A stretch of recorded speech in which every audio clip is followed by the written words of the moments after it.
Well, hello, Tessa. Hi, Jesse. Hello, Sister Tessa. Hello. That was a welcome, brothers and sisters, to our second episode. Please don't. Okay. Well, welcome, everyone, to episode 2 of Spooky Soup Podcast. Hey, everyone. Thanks for joining us. Once again, I am Jesse. And I'm Tessa. If you're new, if you haven't listened to our first episode, we like to share anything creepy, weird, suspicious, curious, weird. Particularly local cases, too. Yeah. But actually, my story today, it goes outside the country. Okay. And it's okay because it's a huge case. Like, a lot of people have gone over it, but I think my condensed version will be good for this. I don't want people to spend about 10 hours listening to it. So it is a weird case. And of course, you as the listener / viewer can check it out on your own time as well if you're very curious about it, because there's so much about this story. But so I have the one story today, the historic one. How many Reddit stories do you have for us today? So I have one Askreddit that got some pretty good creepy responses, and then I have one longer Reddit story. Awesome. Yeah. Sweet. You gonna scare my pants off? We'll see. You might creep them out. You might pee. I don't know if it's from laughing. I don't know if it's from being scared. Ooh, we'll funny, scary. I love a good horror comedy. Yeah. Okay. Well, let's see. Do you want to start? Sure. Go ahead. Whenever you're ready. Okay, so this was posted on the Ask Reddit sub by you/notmyrealname124. The question goes like this. It says, a man once said, if you want a good story, just ask any random person if there was ever an event in their life that they cannot explain. Someone almost always has a weird thing that happened to them. So Reddit, regardless of whatever you believe about the world, what's your story? I collected 3 answers to this. Oh, okay. I spent about an hour combing through the thread. Sweet. Okay, so the first one, posted by, I don't even know how to say it, Gibalook. Thank you for your story. Okay, it goes. When I was 6, my great-grandma passed away, and myself, sister, and mother went to her open casket and were saying goodbye. When we went to leave, the door was locked and we couldn't get out. We were stuck in a funeral home with our dead grandma. About 20 minutes later, the receptionist found us and let us out. She asked what we were doing, and we said we got locked in. She looked at us and said, the door doesn't have a lock on it. Mom's convinced that great-grandma didn't want us to leave. And then the top comment on that says, or were you pulling a push door? That's good. Yeah, that one got a couple awards. Yeah, I'm sure it did. Yeah. That's awesome. Yeah. Well, that's actually my first thought was, did Grandma not want them to leave? You know, one last hangout sesh, or are they just dumb? Maybe awesome. They're just dumb. Yeah. Okay. Next.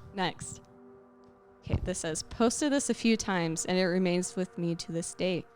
When I was 21, a bunch of my friends and I did magic mushrooms together. While we were tripping balls, I had a very vivid hallucination. I was on a rocking chair sitting opposite 3 of my friends. As I rocked back, I saw them as if they were in their late 50s, gray hair, wrinkly, and as I rocked forward, I'd see them normal and young in that moment again.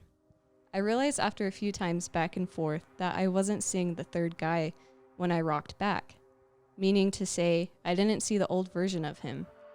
I went on for about half an hour from various positions in the chair, and I just couldn't wrap my head around it, and it weirded me out.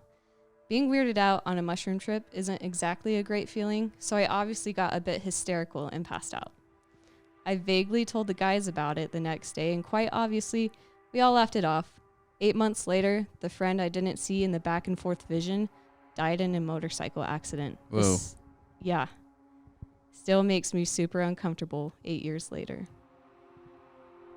That's crazy because, like, I believe in that kind of stuff because he didn't know that his friend died, right? No. Not at the time. No, his friend was with him. His friend was with him. That's vision. Right. Yeah. That's crazy. Wow. Yeah. Oh, and that was posted by Natal Frost, by the way. Natal Frost, thank you very much. Don't trip on shrooms too hard. All right. This last one. Mm-hmm. It's from Saxy French Horn. Okay. It says, was sitting in my room reading a book facing my open door. Saw my brother walk past into his bedroom next to mine. Heard him close the door. 30 seconds later, my dad comes up to my room, ashen-faced. Where's your brother? He asked me. In his room, I answered without hesitation. No, he's not. My dad continues to look absolutely horrified. Your brother's not home. We check his room. It's empty. We both saw the same, whatever it was, walk into my brother's room. Still gives me goosebumps. Edit 1. For everyone asking, my brother was out with friends. He didn't come home for several hours. It was a second story with a straight drop down and hard to open windows, so no chance of a prank or window exit. We didn't tell my brother until we moved to a new house. Edit 2. My dad got a better look at the thing than I did. He asked where my brother was, that I would have to independently confirm that I'd seen someone, that the someone looked like my brother, and that I had entered my brother's room. He's clever like that. Okay, creepy. It's like when you're home and you swear you hear your mom call your name. Yeah. So you go to their room. She's like, what? I didn't call you. Yeah. Yeah. That happened to me all the time. When Really? I was little. Oh, yeah. Huh. I know. Well, mom called me upstairs all the time to get her a Diet Coke, but that always happened. But it was never like a fake call for me. Just a phantom call. Phantom call. Just like a phantom text. Yeah, exactly. Oh, that's creepy. Our childhood home is haunted, by the way. I stand by that. It's haunted. So just FYI. Can confirm. It's freaking weird, man. Let's do an episode in our haunted house. I still live there. I don't know if I'm ready for that. Why not? You live there. Okay. Do you have more? I have a story. Okay, so here's the story. Okay, so just to preface this is like some of the best writing, one of the best stories I've read in a long time. So I think you're going to like it. Perfect. Okay, it was posted in the subreddit Humanoidencounters by Perpetual Connection. Cool. Okay, it's titled, The Man I Saw Through My Night Vision Scope. I'm a hunter. I like to hunt wild boar specifically. Though I have been deer hunting and have been known to get a turkey for Thanksgiving, I mostly hunt boar. For those of you that don't know, boar are a big problem in the United States. A sow can have 2 litters a year, and it's not uncommon for a litter to consist of 10 or more pigs. Given that pigs eat anything and everything, it's not hard to see why the Department of Fish and Wildlife makes it legal to hunt them with almost no restrictions. In my state, it's illegal to hunt most large mammals, with the exception of boar and coyote. I'd been saving for a year, mostly fun money. It's hard to explain to your wife that a scope that cost literally twice as much as the rifle I was mounting it on was worth it. But I did it. I took it to a range and sighted it in. There was an area that was peppered with boar activity that I knew would be perfect for a night hunt. It was easily accessible with my truck, and easy to find spots that I could set up in that overlooked a large, easy to navigate clearing. The night started uneventful, mostly me tinkering with my new toy, cycling through the settings. I was a little impatient. I'd spotted multiple deer, but they were out of season, and like I mentioned earlier, my current setup wasn't legal for hunting deer. I moved to another spot I'd seen days earlier that probably wasn't much better than my first, but it gave me something to do and a new angle to look around with my new scope. After an hour or so of glassing the area, it dawned on me. This spot doesn't have much animal activity at all. No rabbits or owls. The deer that I'd seen were hundreds of yards from where I was. Why was this pocket of land so dead at night, but lively in the day? I'd set up around 10 p.m., and it was about 2 a.m. when I started to think about packing up. Maybe setting up a target before I left and taking some practice shots. I heard a crunch come from the direction I came from before. I panned my scope over and saw the silhouette of a small bear pushing through the bushes. It's important to note that my scope isn't exactly night vision, it's a thermal scope. kind of like a black and white version of what you see in the Predator movies. Of course, Call of Duty. Of course. Yeah. I adjusted my range and zoomed in a little bit. I remember jolting a little when I saw that it wasn't really a bear. It was a man. Oh my gosh. Because he was so low and hunched over, I thought I was looking at a young bear. Is that a game warden? It couldn't be. I would have seen the headlights coming up the road from where I was perched. And where could he have walked from? I was 30 miles away from anything and on public land. I was about to call out when I adjusted my sights and noticed he was naked. What the heck? No shoes, pants, or anything.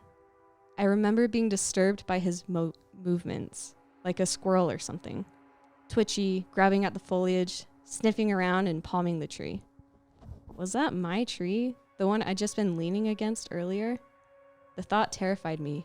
Could he smell me? Then he did something I still have nightmares about today.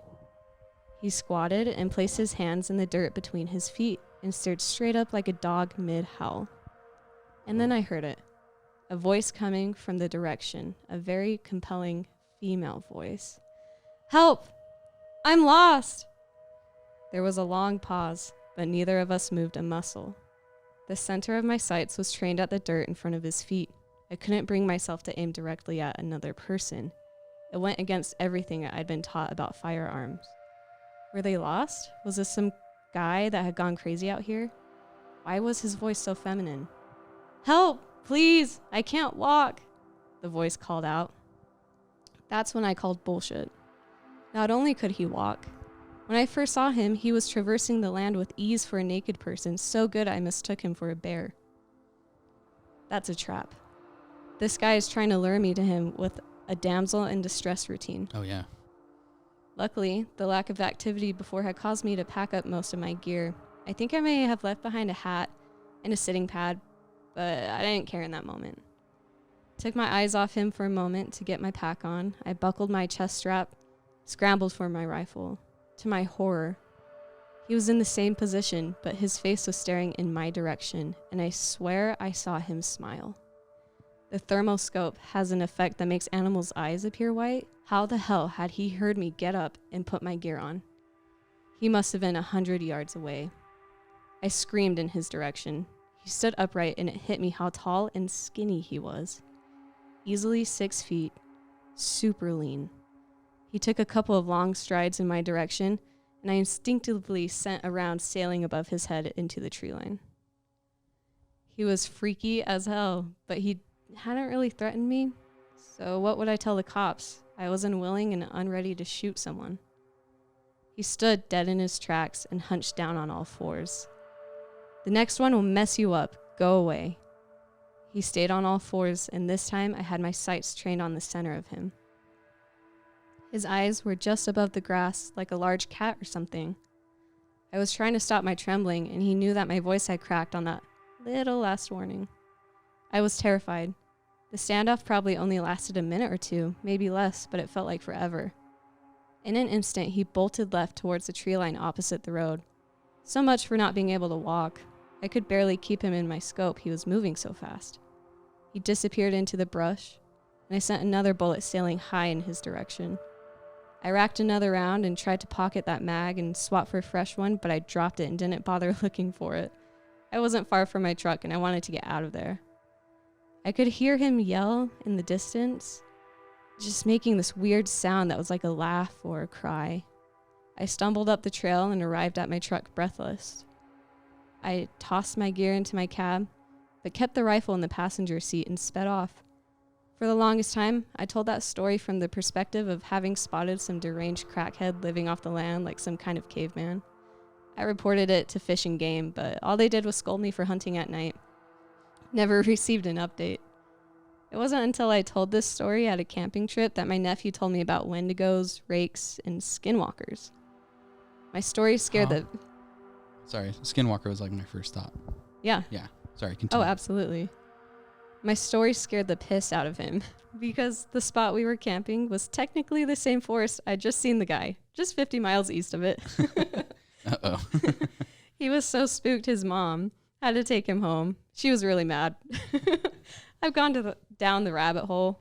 on these scary stories. I'm not saying what I saw was definitely a Wendigo or skinwalker. I'm saying that if a such thing exists, I dodged a bullet. Or maybe it was just a tweaker being Donnie Thornberry in the middle of the night. Either way, just thought I'd share. That's a good ending. Right? So, yeah. No, I totally thought skinwalker, like that or werewolf. Right? Mm-hmm. When you were describing the creature, it reminded me of the professor from Harry Potter and the Prisoner of Azkaban. The one that turns Lupin. Lupin that turns into the werewolf. Yeah. Like while he's the werewolf, how like he's tall, skinny, and he's doesn't have like hairy, hair. but yeah, he's like kind of hairy, but not really. Yeah. Wow, creepy. I know, right? And the fact it started screaming for help because it was like maybe it could smell that the hunter had been there. Yeah. And so it knew he was around. It was tracking him. Yeah. Mm-hmm. And it used a woman's voice, so even scarier. Yeah. Yeah. Wow. Yep, that's creepy. So did the authors say? Sorry, I don't know if you said it or not, but did they say if it was a true story or not? Well, I don't know if they said it was a true story or not, but it's a dang good story. It's a dang good story. A good one. Yeah. That's a good campfire story. Yeah. All the comments on it were like, "That's the best writing I've heard in a long time." I know. Like screenshot that, save it on your phone to say it around the campfire. Oh my gosh. Exactly. Wow. Well, cheers to that story. I don't know if I can top that, but I'm going to try. We'll see. We'll see. Sometimes like these like historic stories, like the one from the last episode about Case Cross, like that's freaky in its own way because that's legit. Like that is for sure real and it did happen. Mm-hmm. So hopefully like this one is kind of there as well. But do you have anything more from that story? That's it. Okay. You know, I just hope that guy's okay. I hope he's still telling the story. Yeah, me too. I hope you have fun with your very expensive scope. Yeah. Look at the positives. Okay. So you may have heard about this story, but okay, because it's pretty famous, like worldwide famous. So, if you haven't, good. So I'm hoping that you haven't, so I can get your legit reaction. I'm just gonna set the scene. Okay. Before I tell you what the title of this story is. Okay, setting the scene for you and our audience if you're listening or watching on our YouTube. Okay. Think of the coldest temperature you have ever been in, and you and your 9 friends decide to go on a hike in that freezing temperature. That would suck, right? I wouldn't do that. I love to hike, but I'm not going to freeze to death.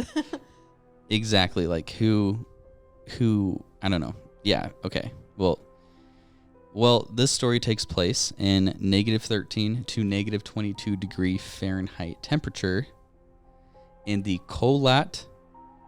Sorry, I'm gonna botch these Russian words. Okay, Kolat-Shiakov Mountains in Russia. Okay, that just sounds cold. I don't know what that means, but it sounds cold. It's cold.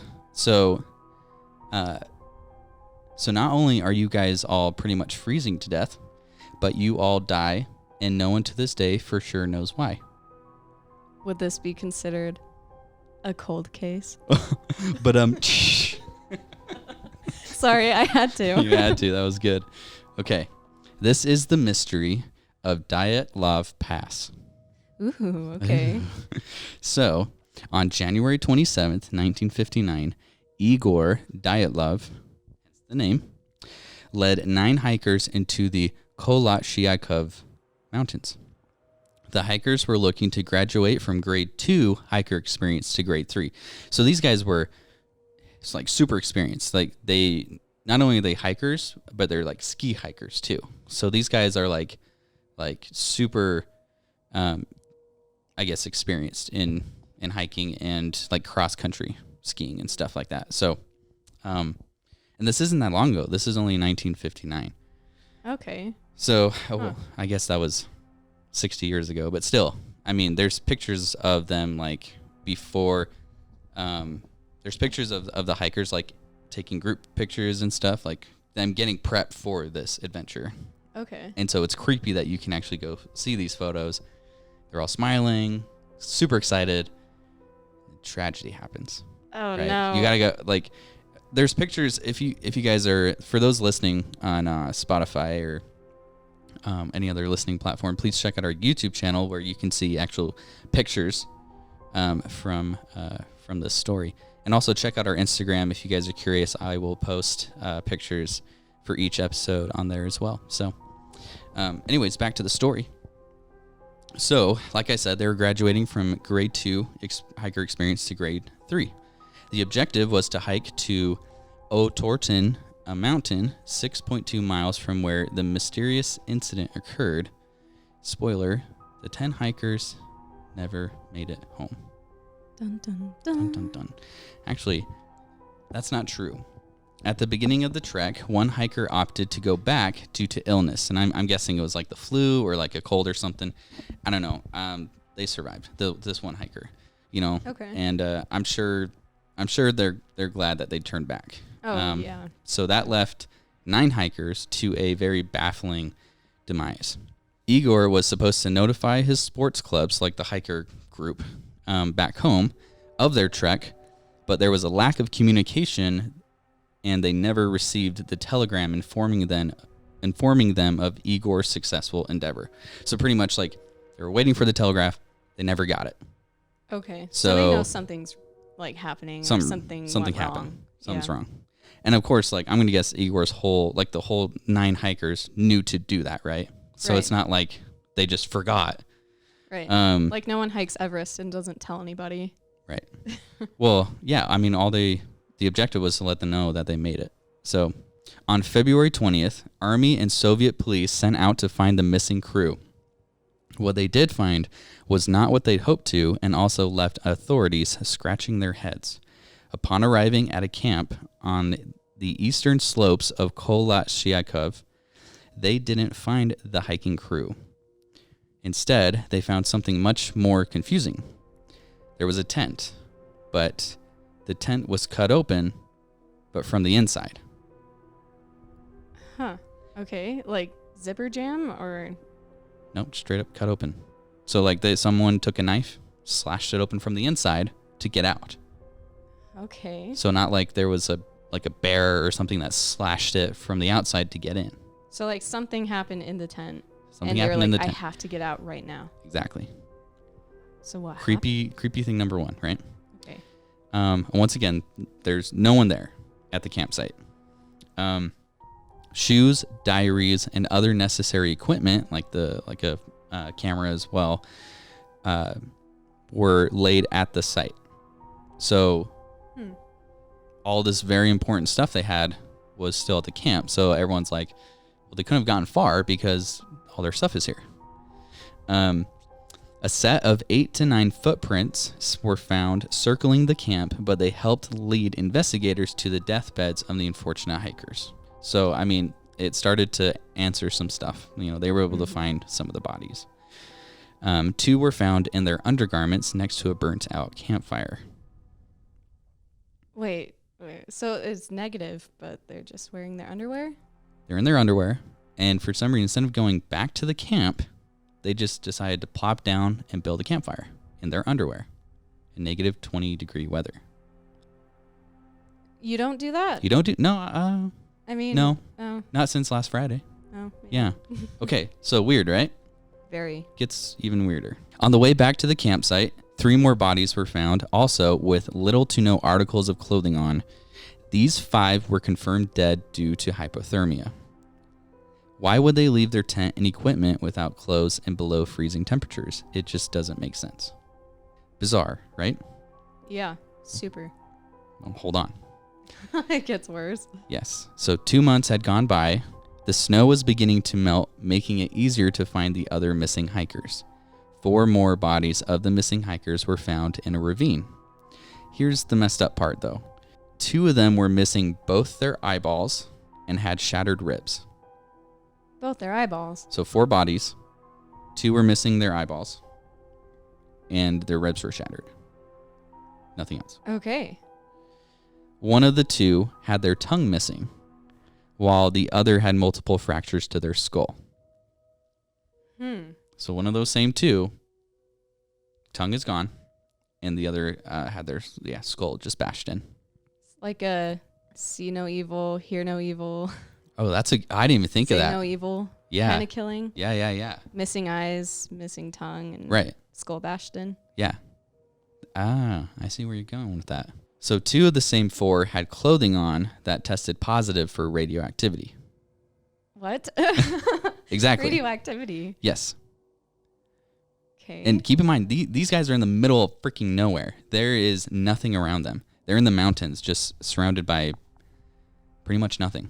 These are not injuries you receive from hypothermia, right? Because that's what. Yeah, exactly. So it's like that's what they like labeled the first 5 that they found. Remember? Mm-hmm.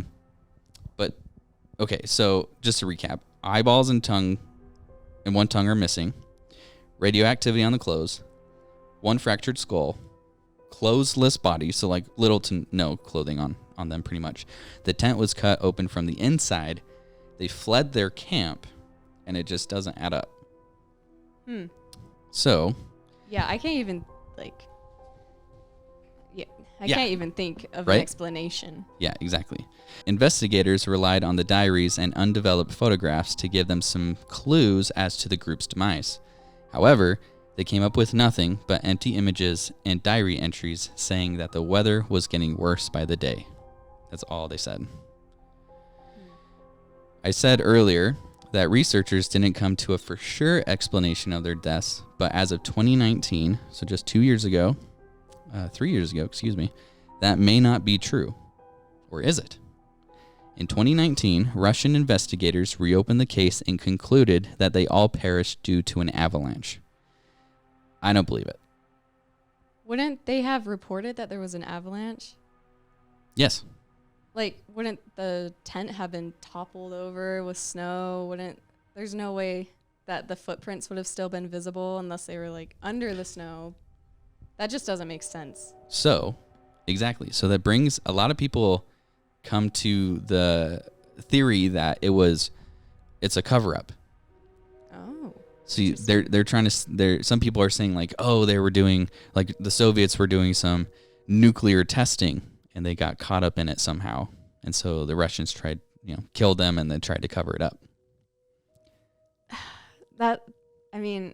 I love me a good theory, but that just sounds a little far-fetched.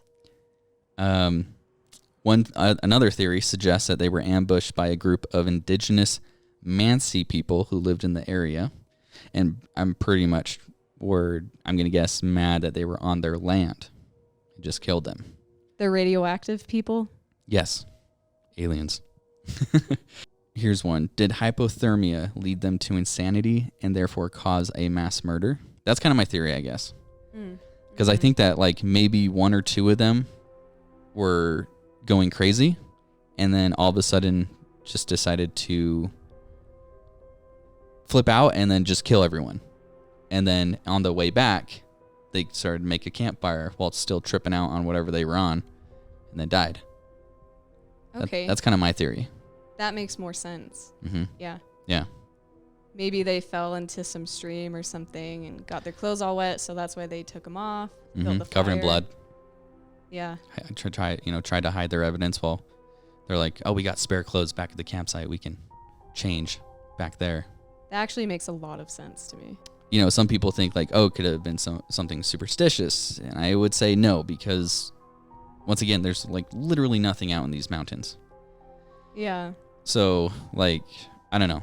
I mean, I guess this can go back to your previous story. Could have been a skinwalker, or whatever. But no, I don't think so. I think they went crazy. It sounds like it. I'm curious about the radioactivity though. Yeah, same here. They don't have an answer for that. So like, you're just going to have to stay curious because we don't know. Okay. It's still a mystery. Like, they tried to open up the case and say it was an avalanche, but it just doesn't make sense. Honestly, they could have said like the 2, my theory, the 2 found by the campfire could have gone crazy and then just killed them all, and they could have left it at that. Yeah. Like, do we know if they had gotten in a fight before this trip? Maybe it was Exactly. premeditated. Yeah. Maybe there was like some life insurance stuff going on They're with like, all these buddies. We're the only ones graduating to grade 3 today. That's right. Stay behind at level 2, losers. That's right, losers. So the group's tomb at the Mikhailivsko Cemetery is located in Yekaterinburg, Russia. The gravestone has the images of all 9 hikers on it. If you, as the listener, would like to see the images we are speaking of, you can check out our YouTube channel. If you guys are watching, thank you very much. Or our Instagram, I will upload the images there. It's crazy. Okay, so I have a few questions about that. Okay, I'm going to pull up the images too so you can see them. My question is, I mean, I know autopsies have advanced quite a bit since that time period. Right. But if we were to go back to these corpses now or anything, could they find something in their system? Perhaps they took a drug. I don't know if they were on like ayahuasca or something. Yeah. And it caused them to hallucinate. Mm-hmm. Could have been just being in such a high altitude. Yeah. Yeah. I don't know. I know with hypothermia in some cases, it can trick your brain into thinking that you're really hot. Yeah. So you take all your clothes off and then you die like super, super fast. Right. Yeah. So maybe that's why they took their clothes off? That kind of like, that makes sense to me. So there's a group of them. And, they look like they're having a great time. They're so excited for this hike. Yeah, there's nothing weird about this picture. No, they're just ready to go. They're Yeah. excited. Here's a picture of the gravestone, like the memorial. So like right in the middle is the picture of all 9 Yeah. that perished. Here's a picture of the tent. It's kind of hard to see, but apparently it was, yes, cut up from the inside. So these are authorities at the crime scene. And like, if you look at the image, it's a wasteland. It's all snow and mountain. Like there's nothing there. Right. And I feel like if it was an avalanche, that ski would not be standing up straight Sure. in the snow. Sure. Yeah. It looks like they kind of dug a campsite so they weren't sleeping exactly on the snow too. Right. So yeah, the avalanche theory I think is, and if you guys disagree with us, feel free to comment down below on the video. But if you have any other intel, let us know. Or if you know what happened to them. Here's a picture. Or if you did it, you can confess. Yeah. You can tell us. It's fine. We won't tell anyone. We have 14 listeners. I promise. So here's a picture of all 9 of them who unfortunately passed away. Yeah. I mean, They're all so young. yeah. Mm-hmm. Like I think Yuri, I think he was only like 19 or 20 years old. Little group photo of him, just ready to go. And then here's all 9 or 10 of them literally getting in the truck to head out. So there you go. Wow, that's insane. I don't know what to think about it, but it is crazy. Yeah. And mysterious. Curious. Curious indeed. Well, thanks for letting me share a story with you today. Yeah, thanks for telling me. No problem. Hope you enjoyed it. That was really odd. It's weird, right? I'm going to be thinking about that for the next while. Mm-hmm. There's Yeah. so much about that I still have questions. There's so much on this story alone, like just online, that I was actually nervous that you had heard of it. So I'm glad you didn't. But yeah, if you want to know more, definitely Google it. And Oh, I will. yeah. I will. Yeah, it's creepy. But well, hey, thanks y'all. Appreciate you listening for episode 2. Once again, catch us on YouTube if you guys like listening on YouTube and want to see these pictures, or on our Instagram. Thank you everyone for tuning in. It's been a blast. Cool. All right, guys. We'll see you next time. This is Spooky Soup. Thanks, guys. See ya.